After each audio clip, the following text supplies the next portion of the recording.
I got a question from the audience asking about democracy. And you know what? It's a long, convoluted question. And I'm going to try to give a very simple, concise, positive, and constructive answer. What this question boils down to is this. Why is it that in so-called mature Western democracies, there is so little interest in democracy itself, in improving democracy, in reforming democracy, in amending the Constitution? Now, you've lived through some exceptions to the rule, haven't you?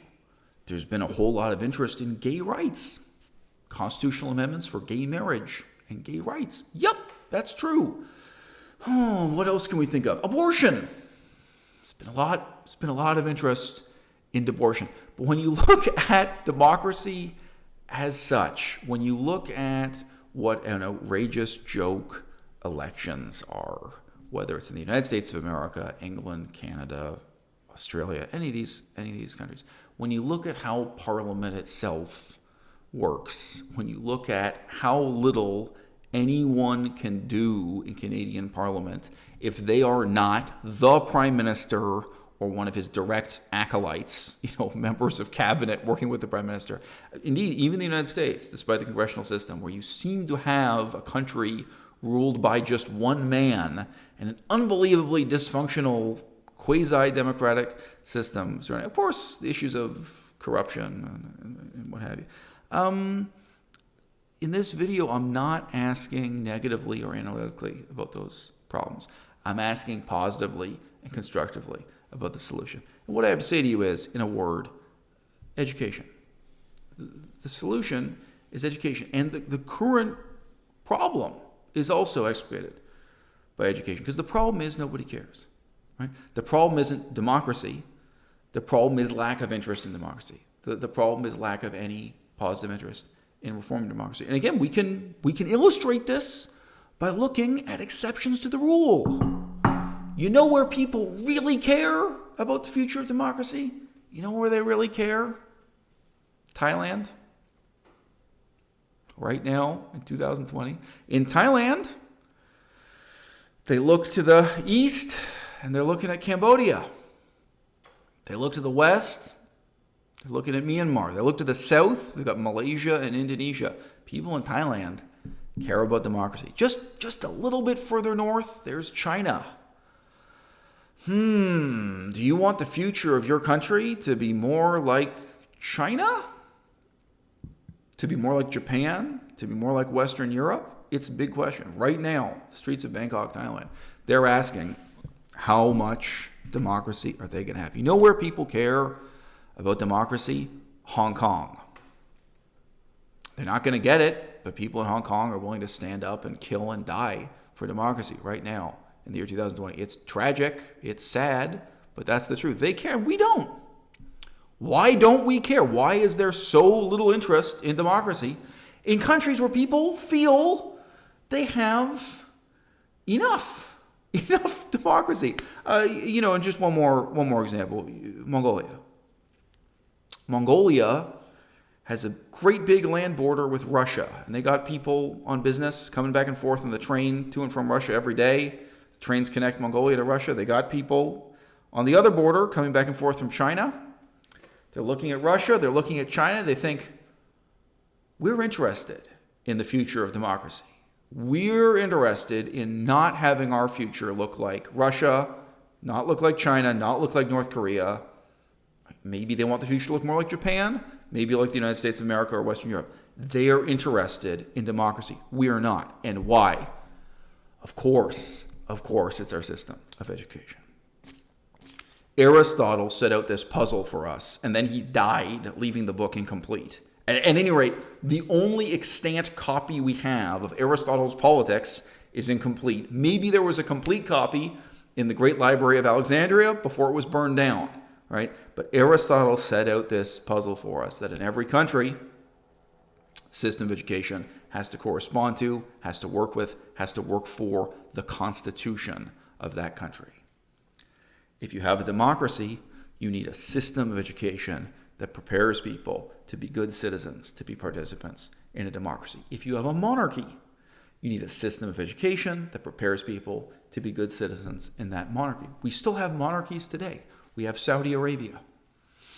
You tell me, do you think the system of education in Saudi Arabia is doing a good job educating and preparing people to be citizens within Saudi Arabia, to have freedom of speech within those limits, to influence, to live a life as a publicly responsible person within that society, right? I mean, an example would be charity work. I realize that the amount of democracy in Saudi Arabia is close to zero, but there are ways people can take responsibility and be civic-minded and do something good for the community. Islam is very big on charity work. Well, are you learning to do that in the Saudi system? Even if you accept the Constitution of Saudi Arabia, you can question, you can evaluate, is the education system succeeding or failing in preparing you to be a good citizen of Saudi Arabia?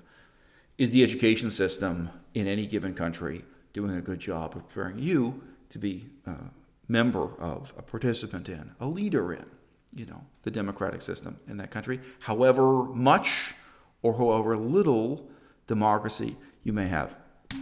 We have a further problem, because democracies change dynamically.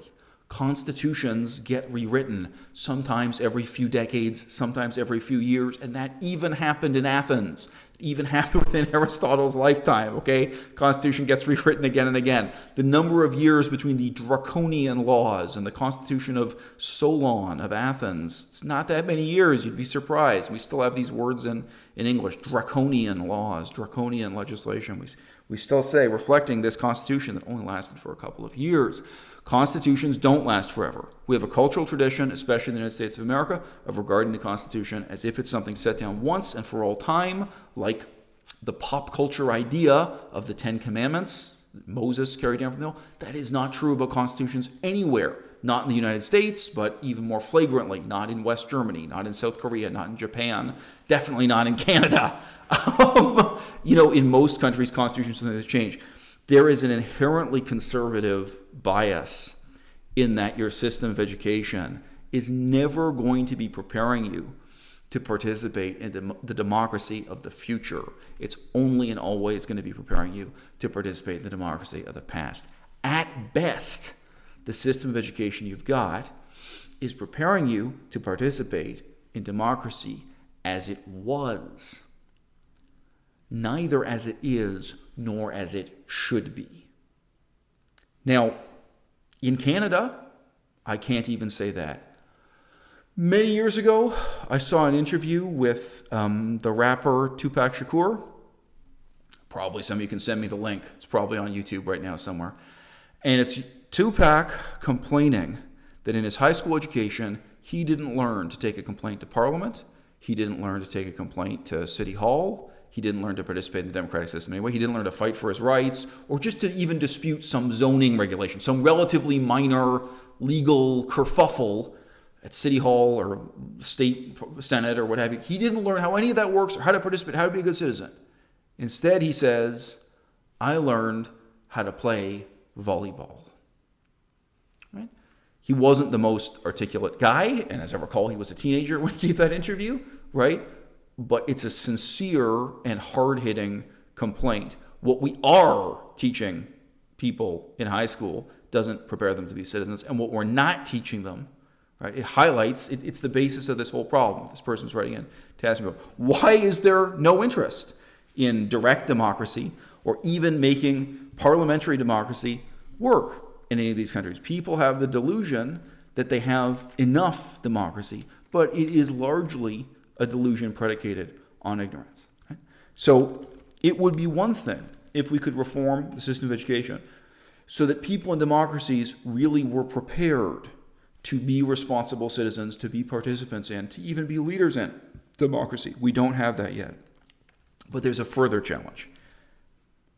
I want an education system that prepares you not to participate in democracy as it is, but in democracy as it should be. Afghanistan. They have a system of democracy. It's deeply flawed. It's riddled with corruption and inefficiencies, and men with machine guns have to guard every ballot box against terrorist attacks from the Taliban. There are a lot of problems. All right.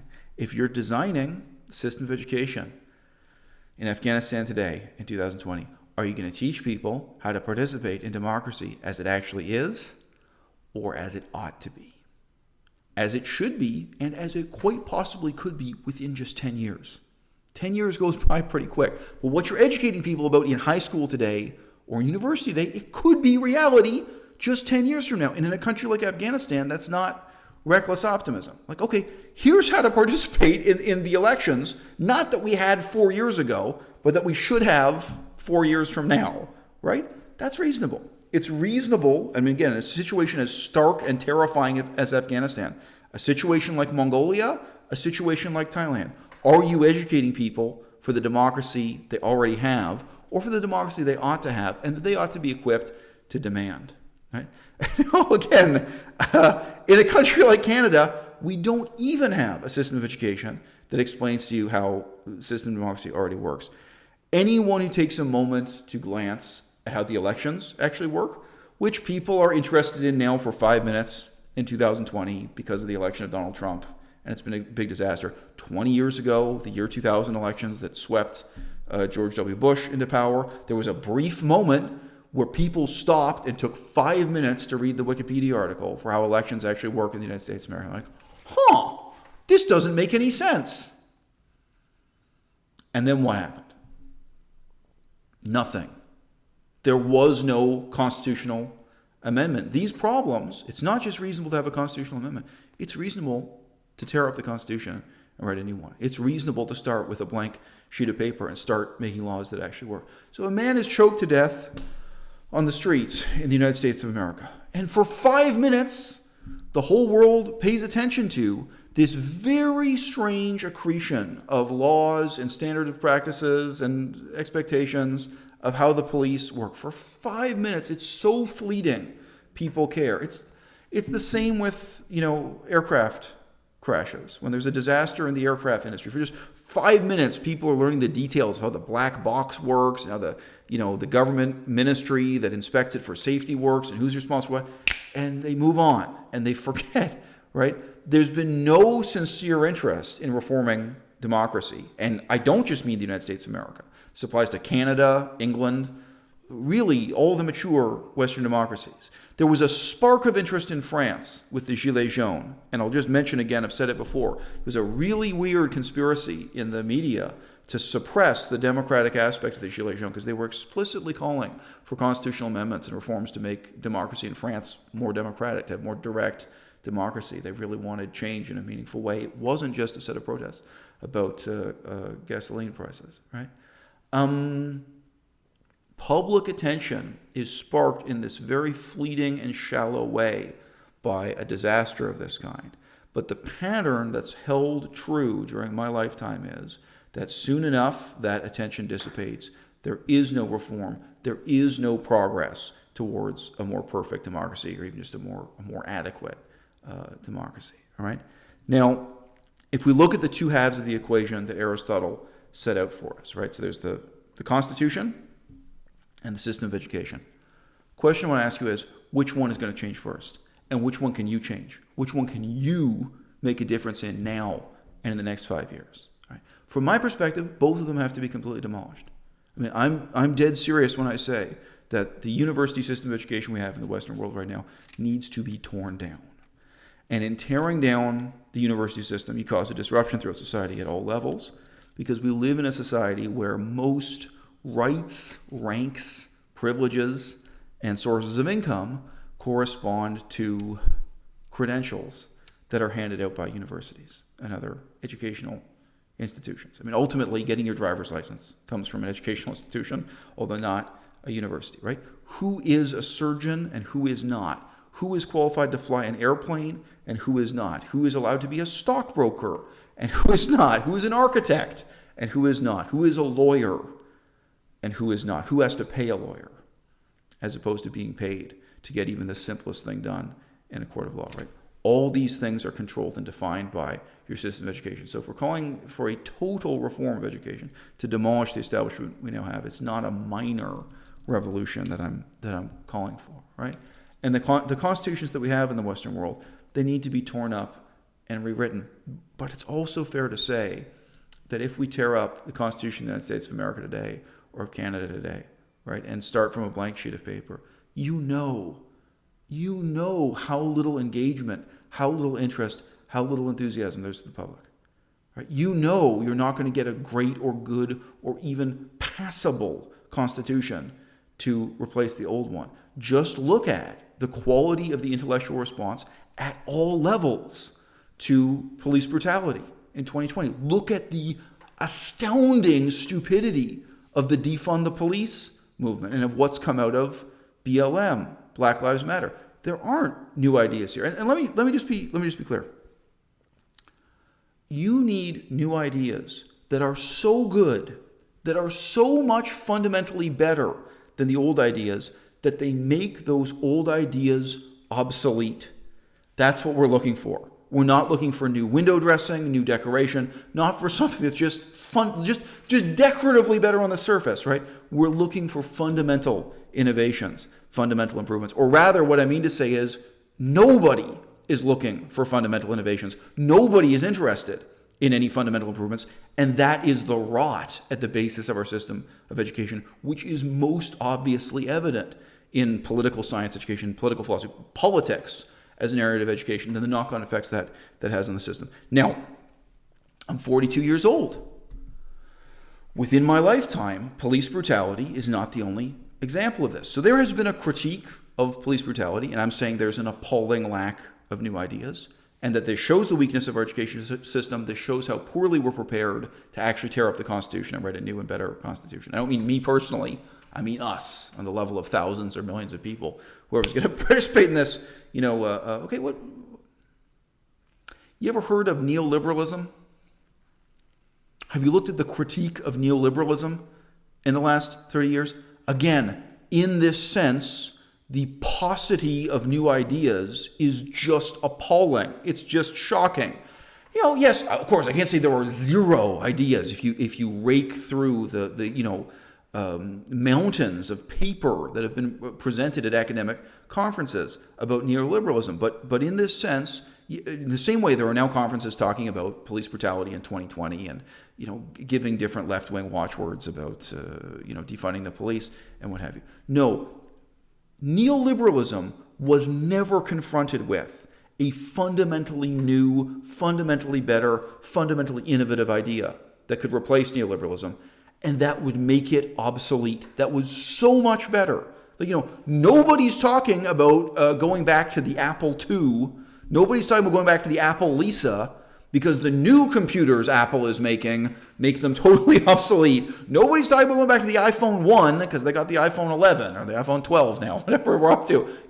That's the nature of obsolescence. All right, it makes what was rendered obsolete seem laughable by comparison. It's not just a change in window dressing. We're talking about big fundamental steps forward. Now, at the same time, anyone who just stops and looks at the reality of police procedure, the reality of how elections function, the reality of how parliaments function, will say there's so much outrageously wrong with this. There's so much laughably wrong that a high school student could see, oh, this is wrong, this is the solution. Oh, this is a bad way to organize parliament. Here, I'll write down some rules, tear up the old rules, this will be better. There's so much wrong that 10 or 12 idiots could come together and get organized and come up with a better set of rules and procedures. Very briefly, in Canada, we have the grand tradition of question period. It's the only democratic thing about the system we have in Canada, which is otherwise just a system of elected democracy. During question period, the elected representatives who do not form the government in power stand up and ask questions, and then they don't get any answers. And if you really pitch a fit and get snide and point out that the government has failed to answer your questions, they will say back to you, that's why it's called question period, not answer period. It's such an obvious gaping hole in our Constitution. Obviously, you could write a better Constitution that just says, yeah, when the government is asked a question by another member of Parliament, they have to answer. And they have to answer within a certain number of days, and they have to make a sincere effort to give the true and honest answer. You can imagine filling in some fine print in case you're actually exposing secrets that would lose people's lives in the battlefield or something. To what extent secrecy can be invoked. Of course, question period needs to have a corresponding answering period. And we have these kinds of laughably obvious gaps in how the system works today that nobody's ever thought to sit down and fill. And yes, in case you didn't know, in Canada, our equivalent to the Senate is not elected. We have an unelected Senate. So does England, where it's called the House of Lords, And by the way, it's not just called the Lords Temporal, but also the Lords Immortal. They have unelected representatives of religious groups in their House of Lords. There are all these weird accretions of what were short-term decisions, sometimes made in the Dark Ages, sometimes made in the Renaissance, sometimes made just 100 years ago or just 50 years ago. Short-term decisions that seem to make sense at the time, but what they add up to as they ossify and remain in place for centuries is a wildly irrational, wildly dysfunctional system that utterly lacks the dynamism of politics in Taiwan, of politics in Japan, of politics in Thailand, of politics in Mongolia, in relatively young democracies that started with a blank sheet of paper after World War II, unencumbered by these traditions. So yes, in this sense, as long as we're speaking analytically and destructively, I see the positive potential of people getting rid of this, tradition, the accumulated tradition of British Empire parliamentary democracy, that just getting rid of it would be a great accomplishment. Yes, I can talk about that negatively, but now when we turn to talking about it constructively and positively, that's when I say, whoa, wait.